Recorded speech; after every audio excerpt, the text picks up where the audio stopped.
Let's go. So, this is another lighthearted example of toxic femininity.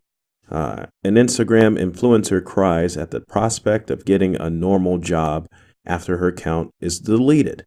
People should know what an influencer is. A female influencer is usually an attractive woman who shows her body. So she filmed a tearful video lamenting the prospect of working a 9 to 5 job after her Instagram account was deleted. She's 21.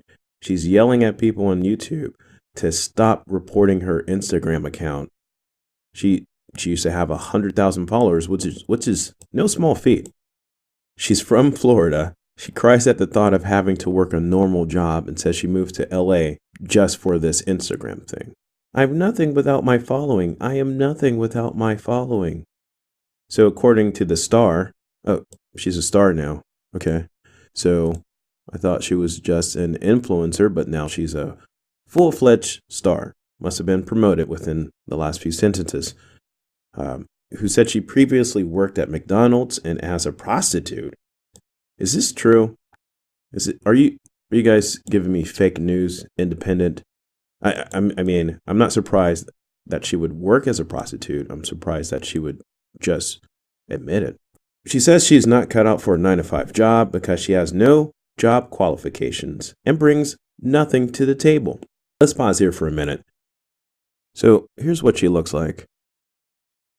Not bad. Some may say she could hit the gym or maybe skip a meal or two, but seeing as how she's probably a very lazy person, do you think she's going to put any kind of effort into her looks other than whatever this is? Maybe it's a wig, maybe it's a weave, maybe it's her actual hair and some makeup.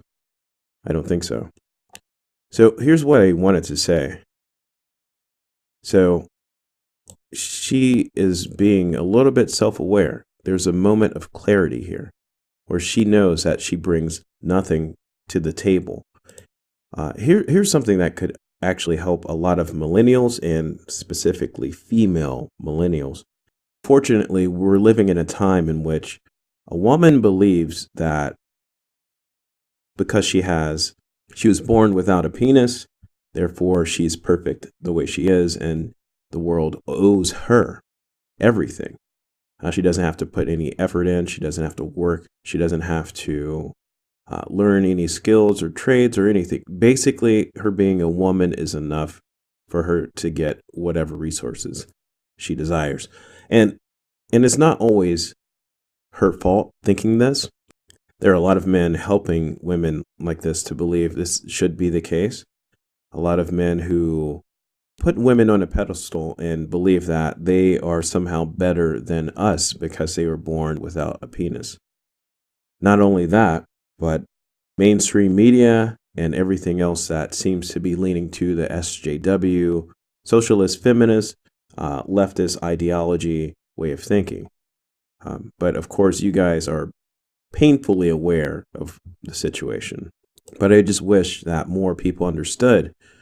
I just wish more people understood this.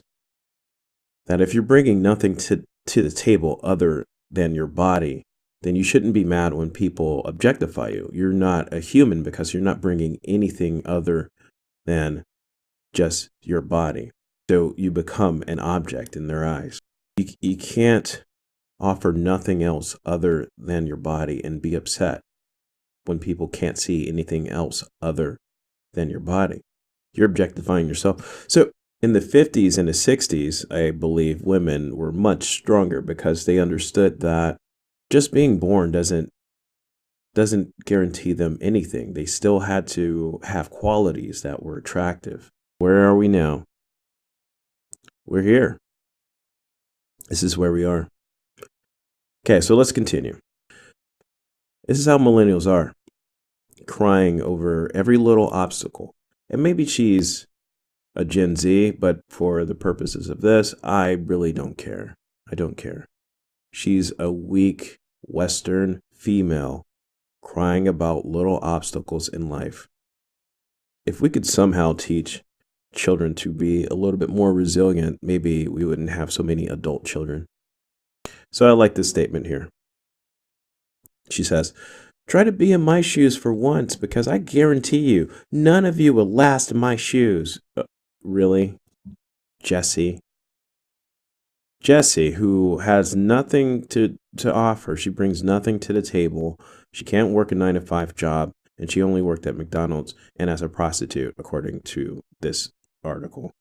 But no one could last in her easy shoes. You know what? If I were in her shoes, if I had this body, I would hit the gym. And then I would not only be a social media influencer, meaning I would show my breasts and my butt, but I would take it a step further. I would find a rich male who's a little bit unattractive, and he spends all kinds of money on me because he's placing me on the pedestal because he is weak. There are several weak men that would do that. I would somehow parlay this into maybe, I don't know, a venture capital investment opportunity with a dumb idea I come up with because I'm tricking people using my feminine wiles. I might start identifying as a female. Basically, if I were able to use the weakness of men to my advantage, I would identify as a female right now.